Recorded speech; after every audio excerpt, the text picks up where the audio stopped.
alors ñi nga xamante ni may sànni xeer ci plateau bi duma leen tontu alors sans plus tarder dañuy dem daal di jàll suñu rubrique journal des faits divers avec Fatou Diouf Dione.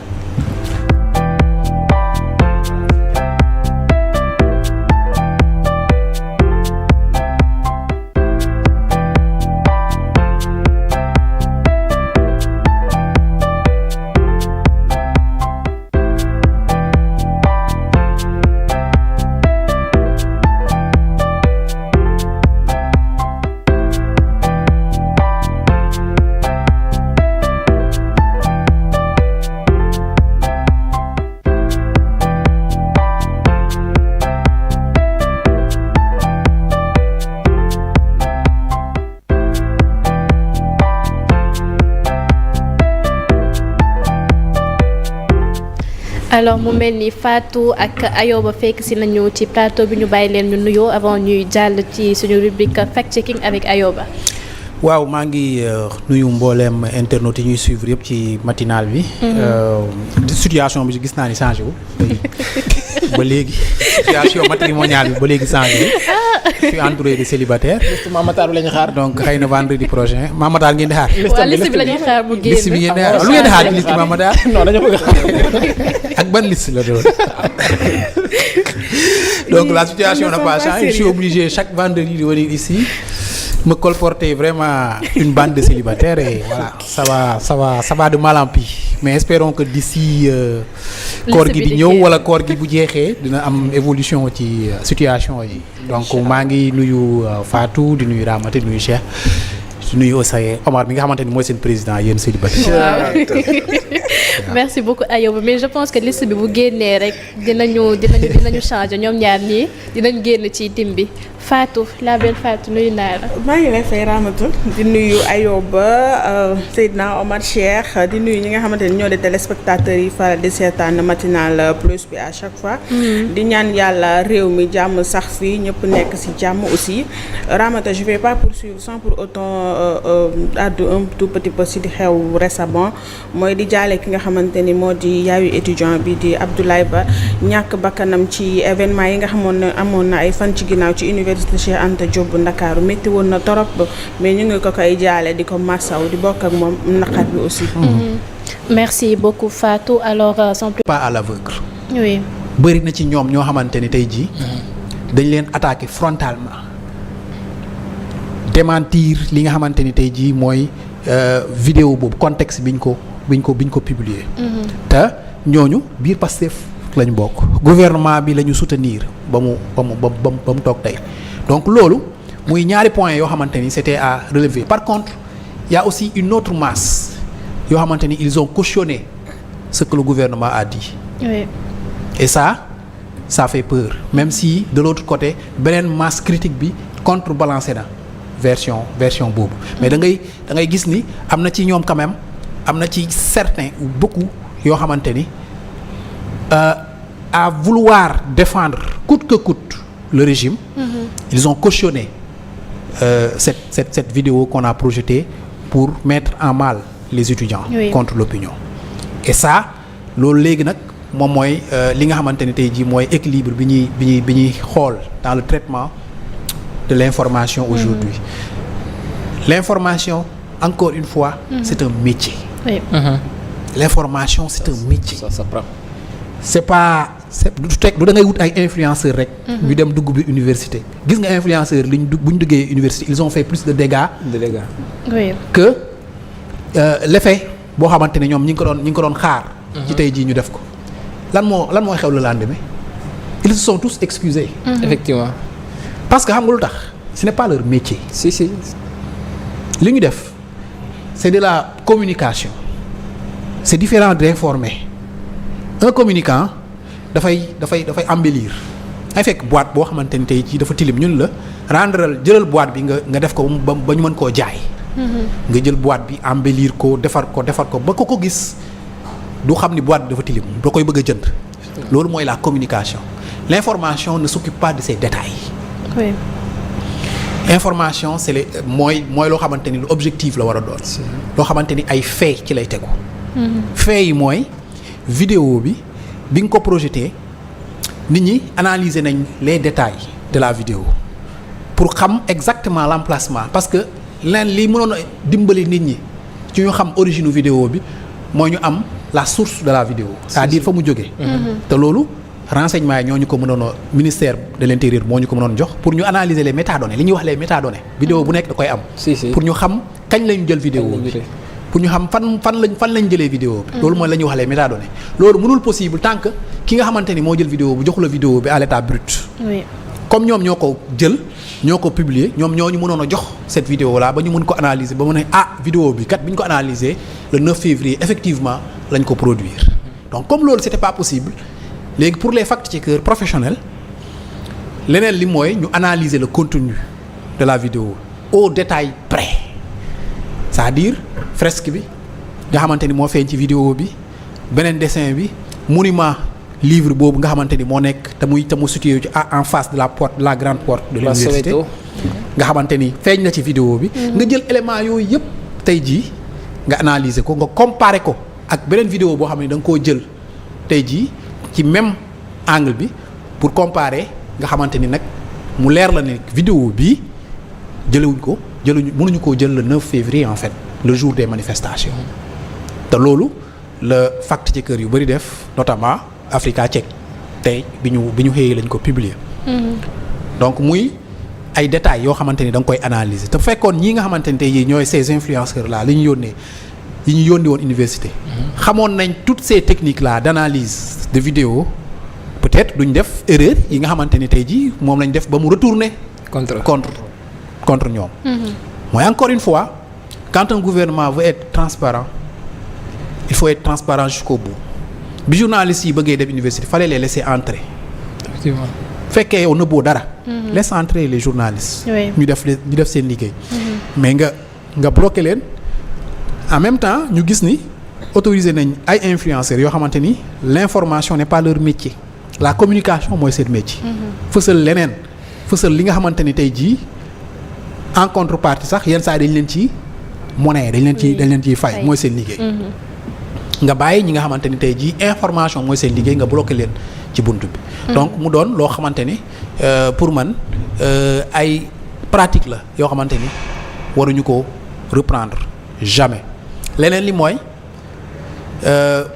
am na bakkan bu rot il y a des responsables le gouvernement en premier le président de la République le premier ministre le ministre de l'Intérieur le ministre de l'Enseignement supérieur ils sont en premier les responsables leneen li mooy jour boobu ñu nekkoon biir UCAD en mission nekk ay forces de défense et de sécurité mën nañ leen identifier parce que ñoom ñoo leen yónni woon am na chaîne de commandement sanction yi la ñuy xaar parce que image yi li fa xewoon ñëpp gis nañ ko ay image la yu insoutenable yu jàpp ay nit jël seen dignité di ko piétiner di leen violenter de manière vraiment loo xamante ni yaakaaroon nañ ne à partir du 24 mars 2024 loolu jeexoon na Sénégal donc on attend des sanctions le ministre de l'Intérieur a bien dit que il ne tremblera pas et on attend qu'il ne tremble pas que sanctions yi sévères sanctions yi nekk à la hauteur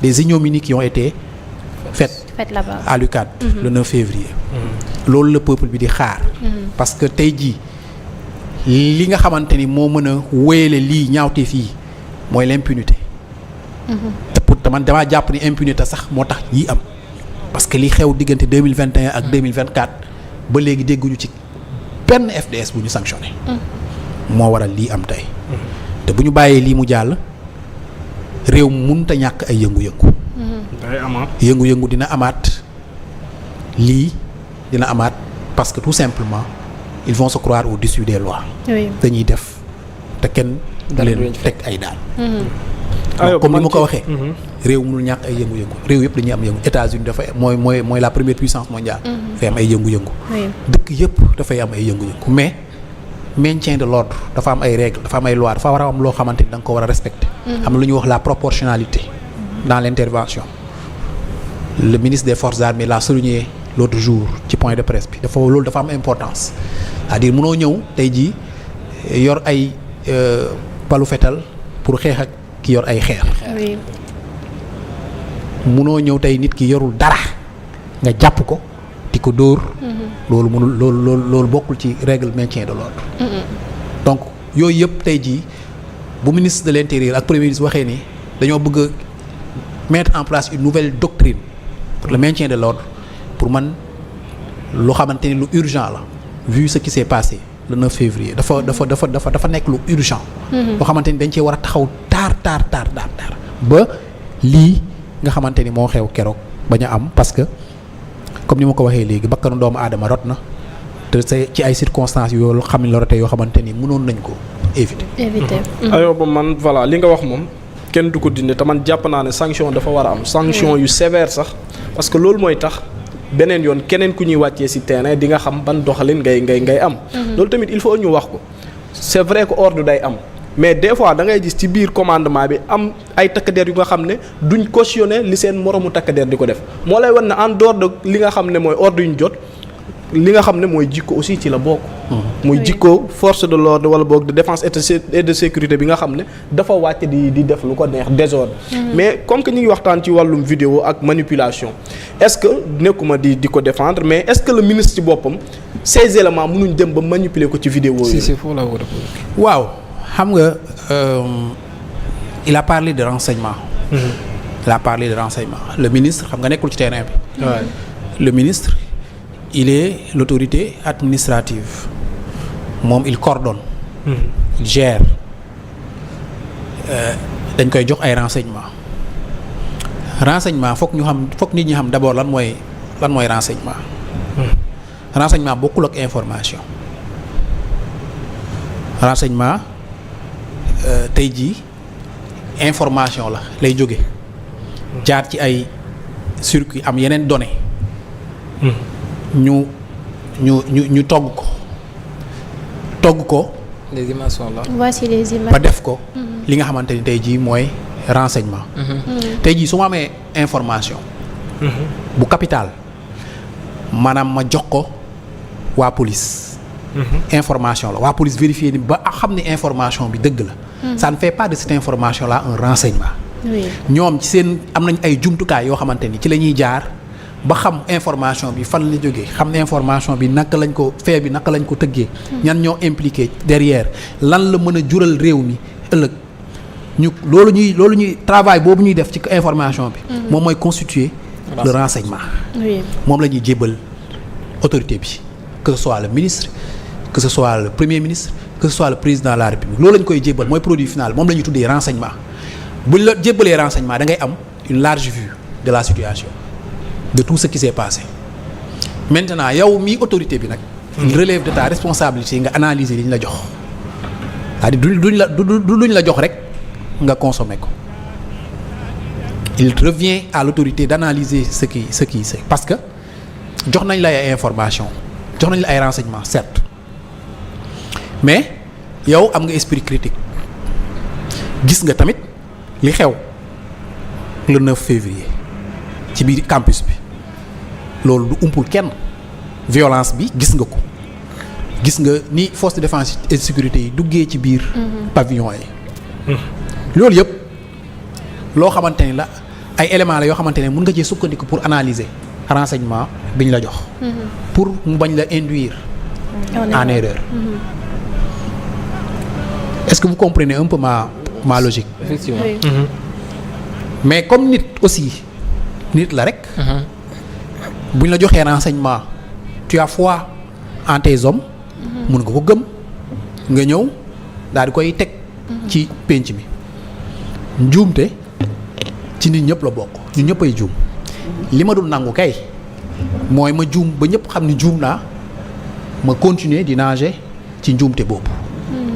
loolu orgueil lay indi ak fierté. oui. jox nañ ko renseignement apparemment renseignement bi c'était un renseignement boo xamante ni teguwul ci yoon c'était sorti de son contexte. Cette vidéo là maintenant qu'il en prenne toutes les responsabilités et qu'il en tire tous les renseignements. après ba nga xamante ni bu beneen yoonee bu situation pareille présenté woo suñu ko présenté ay documents wala ay renseignements dina ci am un esprit plus critique. oui. balaa mu koy présenter askan bi parce que diggante bi ñu lay présenter renseignement bi ak diggante bi nga ñëwee ci kanamu askan bi wax ko. diggante bu doy waar la. fi ngay waxee askan bi li nga xamante ni moo xew da nga war a conscient que ni yow tu portes la parole publique. Oui. Tu es une source officielle. loo wax warul dañ laa jiital. loolu mooy poids bi nekk ci koo xamante ni dañ koo nommer wala dañ koo élire. c'est-à-dire loo wax dafay engagé ñi la jiital mooy askan bi parce que askan bi yow la ñuy déglu maintenant bu fekkee yu mel nii xew na dafay entamer sérieusement la crédibilité te loolu pour man baaxul te loolu moo perdre nguur gi nga xamante ni tey jii moo fi jóge woon. gis nañ fii des multitudes de conférences de presse. xamante ni ñëw présenter nit ñi ay vidéo balaa ñuy pare sax ñu. fact-checker leen ci li nga xamante ni tey jii mooy internet bi. parce que dañoo nekk aussi ci ère boo xamante ni l'information est démocratisée c'est un couteau à double tranchant. mën nga ko utiliser mën na la bénéficier comme si mën na la daal di lay désavantager. te loolu moo xew ci diggante conférence de presse bi nga xamante ni amoon na le 9 février le 10 février ci gouvernement bi doon ko def. donc Ayoba vidéo bi nga xamante ne moom la ñu wane ci conférence de presse boobu noonu lu yàgg la woon. c'était bien avant le 9 février parce que waa kuddu démb wax nañ suñu confrères yi di Africa Check que ni foofu ñi ngi fa def grille yi depuis le 26 janvier. ok donc comme grille yi ñu ngi fa depuis le 26 janvier vidéo boobu c'est avant le 26 janvier naturellement. Oui. donc maintenant nag comme ni ma la ko waxee au début pour ñu xam date exacte vidéo bi foog ñu am la source. Oui. de la vidéo foog ñoom ñu nangoo mettre à la disposition des professionnels la vidéo ñu xam métadonnées yi xam vidéo bi kañ lañ ko jël parce que apparemment c'est un drone qui a filmé. donc mais li wër te wóor mooy séquence yi ñu filmé boo ko comparé ak séquence actuelle yi mooy c'est le même endroit ba pare dans une configuration différente. Oui.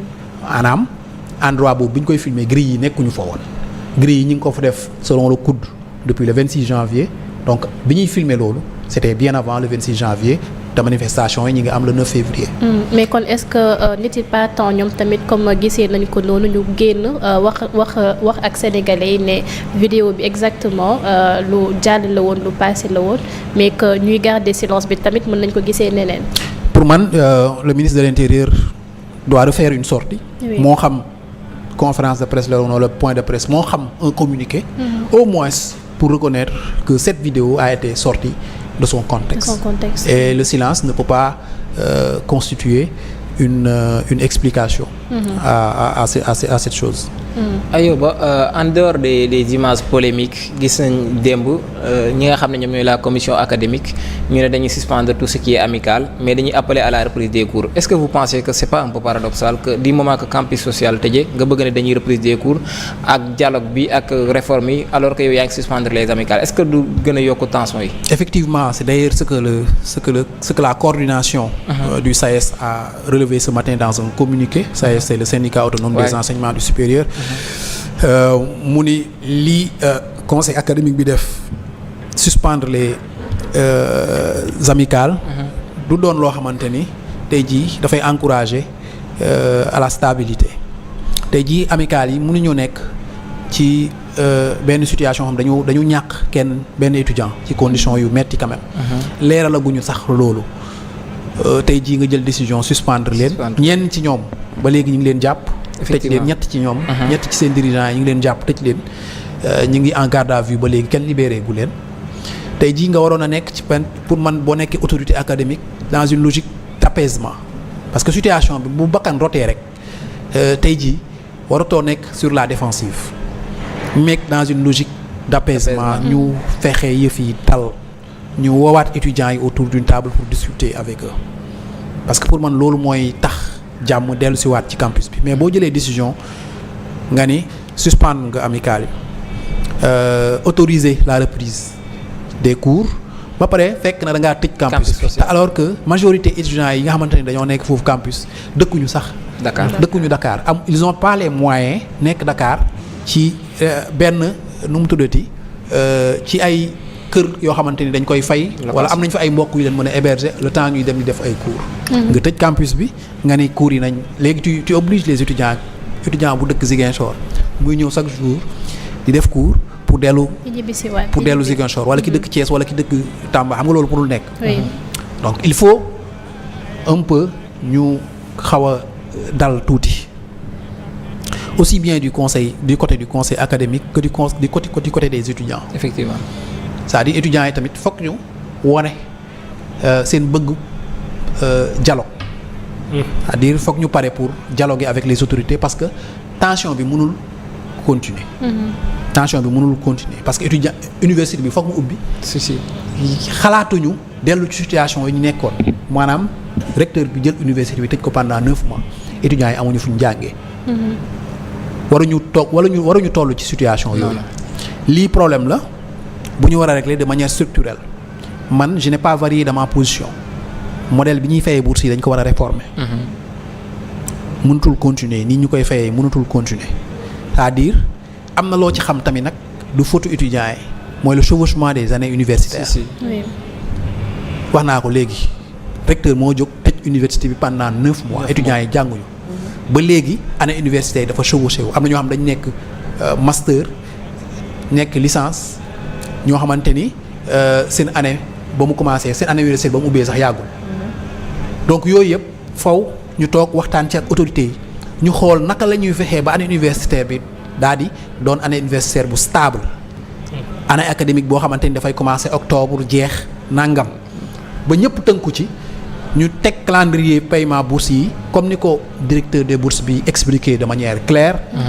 muy commencer date sangam di jeex date sangam comme ça mu mën a dugg ci li nga xamante ni mooy ligne budgétaire bi. ba étudiants yëpp di mën a fayeeku. et puis ça demande aussi une communication fluide comme ni ko directeur des bourses bi defee ba mu leer ci boppu ñëpp.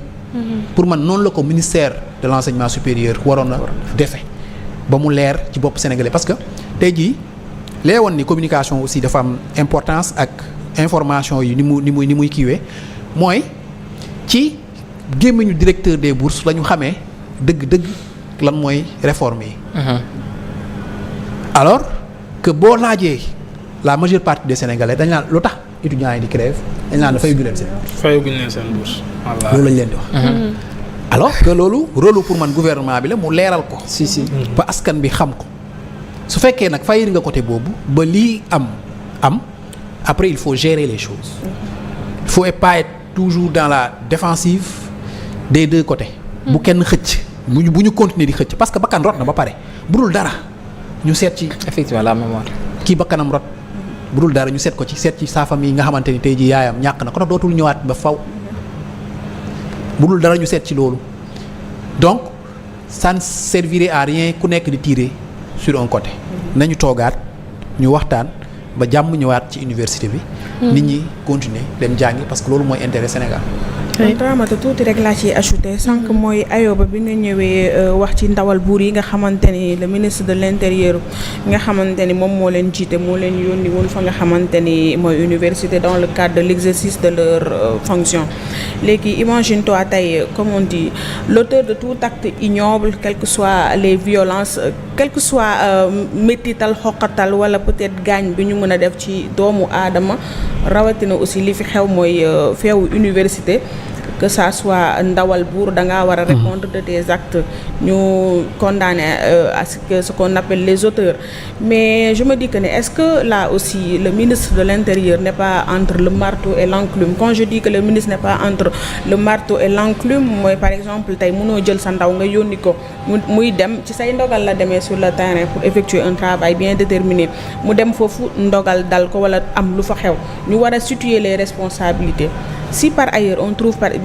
je sais pas peut-être ñu ne ndawal buur bi bokk na ci wala lii ak lii et des sanctions tombent est-ce que demain aussi s'il y a d'autres policiers qui sont envoyés sur le terrain loolu du xaw a freiner li nga xamante ni moo di seen liggéey ci terrain bi d'autant plus que yaay yónni ndaw bi après ndaw bi peut-être dans l'exercice de ses fonctions mu commettre li nga xamante ni erreur wala cité nañ ko wala boog et des sanctions tombent nga condamné ko ainsi de suite est-ce que suba loolu du freiner li nga xamante ni moo di liggéeyam ci wàllu terrain bi est-ce que tam d'autre part d'autres collègues ne vont pas dire que ne par exemple bu ñu waree am li ñu def ci maintien de l'ordre bi du ñu ne li fekkoon kii tam est-ce que du ma ci fekkaat. waaw xam nga da nga wax léegi dafa yónni ay ndawam. ñu dugg ci biir université bi peut-être jàpp nga ni comme ni nga ko waxee ñenn ci ñoom dañu def ay erreur man terme erreur boobu laay bañ mënuma tuddee erreur tey jii ki ñu jàpp étudiant bi ñu jàpp di ko indi seen oto am ko kar di ko dóor grenade lacrymogène loolu mënuma ko tuddee erreur c'est inadmissible loolu du erreur loolu tayeef la mënuma def considérer comme erreur ngi dugg ci pavillon dajji buntu étudiant fekk leen ci biir di leen violenter loolu du ay erreur donc tey jii pour man bi muy yónni ndaw ñi fële ca université ñu def maintien de l'ordre parce que maintien de l'ordre quand même ci ay règles lañ ko teg encadré. loo xam ne lu war la saa yu amee ay trouble force de défense et de sécurité dañoo war a dem def seen liggéey buy maintien de l'ordre mais loolu dañ koo teg ci ay charte te charte yooyu saa yu ko jéggee pour man ñoom dañoo prévoir ay sanctions pour loolu donc sanctions yi dafa war a dal surtout bu yëf yi grawee comme niñ ko filmer te ñëpp gis ko ay nit ñuy dajji ay FDS di dajji ay fenêtre ñii di jël ay moto di leen saccager ay moto étudiants di leen saccager xam loolu mënul bokk ci maintien de loolu mënul bokk ci maintien de l'ordre donc loolu laa mënul tuddee erreur mën naa tuddee erreur tey jii ñu dem di def maintien de l'ordre grenade lacrymogène ñu dóor ko am étudiant bu ci décédé tout simplement parce que dafa asphyxié wala amoon ay problème asthme yii fii dugg ko mu daal di kii loolu lañ mën a tuddee ay loo xamante ni peut-être c'était pas de leur volonté mais li nga xamante ni yaa ko def ñu filmer ko nga mu mel ni ay yëfu maa tey la pour man loolu du erreur et pour man loolu moo tax nag sanctions yi war a sévère ba bu beneen yoonee ñu xam ni maintien de l'ordre dañ ci teg ay chartes yi bu ñu demee sur le terrain dañoo ko war a respecter ni ko loi tënke pour que mu bañ a am dérive yi nga xamante ni moom la ñuy constater ak bavure yi nga xamante ni moom moo ciy am. léegi beneen bi ma ciy yokk mooy toujours sur la mort de l'étudiant sànq Seydina Omar wax na ko. mooy par exemple boo leen nekkee dans un groupe. ñu jox leen benn travail bi ngeen war a def comme dans le cadre des forces de défense et de sécurité ni ñu ko doon defee peut-être am nañu ci yoo xamante ne dañuy wàcc yoon di def ay actes yoo xamante ni naka sudul noonu si c'était dans ce cas-là sànq évoqué ne que un peu est-ce que tam jotul par exemple parce que kenn du fi def dara di dénoncer sa bopp aussi mais est-ce que jotul tam si c'est avéré que peut-être benn ndawal buur moom moo def li ni mel ñaawte fii tam est-ce que jotul tam moom aussi le tribunal de sa conscience appelé ko mu woo ko à se dénoncer même si nit doo def dara di dénoncer parce que man rien qu'en voyant l'image de Abdoulaye Ba man je me dis que ne ce frêle garçon là qu'est-ce qu'il a pu faire est-ce que cette personne là peut-être qui a fait cette ignominie là est-ce que mi ngi xalaat bu baax Abdoulaye Ba moom nga xam ne peut-être def na ak ñeneen peut-être ñiy waaj a def wala ñeneen par le passé ñi defoon ku nekk tey boo yeewoo wala boo xëy balaa ngaa def dara boo eggee sa kër di nga xool sa njaboot tey nan la ñu nelawee nan la ñu yeewoo comme ni ma ko waxee woon dans mes précédents statuts WhatsApp parce que c'est pas facile du tout nga génn sa kër bàyyi sa doom après nga ñëw nga mais imagine-toi qu'il se mette un peu à la place de la mère de Abdoulaye Ba. c'est un ultime adieu tey instant bi moom la ñu war a wax mais nga xool xale bi nu mu mel nga xam ne yaayam ñàkk na ba faw d'où l'importance que j'ai dit que de la fois dernière que c'est une littérature au fait qui nous a été servie pour juste nous endormir avec cette conférence de presse là qui a été faite man je me dis que ça n'avait pas sa raison d'être d'une part parce qu'ils ont attendu que l'irréparable se produise pour qu'ils viennent aujourd'hui faire une conférence de presse éclaircir par-ci par-là ainsi de suite je pense que ne mënoon na ñàkk quand même. dafa am leneen Fatou. de demande bi ma la wax ni léegi bu mu demee ci kanamu àttekat bi ne ko téléphone yi duñ ko mën a jox parce que dafa nekkoon en rapport ak yi nga xamante ne moom lañ ko doon toppee. sûrement dafa am des éléments yoo xam parce que ñoom duñu dugg ci fond bi il faut nga am li nga xamante ne moo di décision bi pour gis li nga xam ne motivation juge bi lan ak lan en réalité li gën a tax duñ ko delloo ainsi de suite parce que on peut mën nañ jàpp ne peut-être à travers ce téléphone là mën na ci defee woon live bi mu doon di saaga ainsi de suite ak yi ni mel quoi. non mais loolu peut-être mën naa comprendre ci procédure. waaw bu dee procédure moo tax ma laaj ko ndax procédure bi jeex na condamnation mais suñ demee ba condamnation am procédure bi jeex le minimum mooy say